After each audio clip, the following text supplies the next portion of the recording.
Okay, this video is going to show you how to do the shape sort that's in your Google Drive. And so you're going to go to the assignment and it's going to tell you to complete the shape sort in Google Slides. Tell why you sorted them the way you did. And you can watch the short video on how to complete the assignment, which is what I'm making right now. So you're going to click on the shape sort and it is going to make a copy of the shape sort just for you.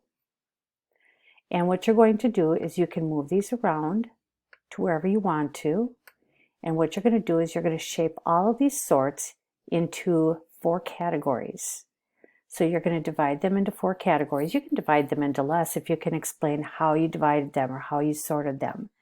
So in the description, you may say, I sorted them. So you might say, these shapes all have 3 sides. Or these shapes have rounded edges, or these shapes are green. Whichever way you sorted them, you're going to sort them and categorize them by why you sorted them that way.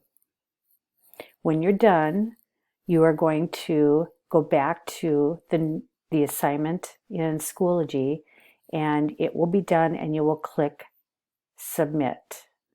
Mine looks a little different, but you will have a submit button where you can submit your assignment.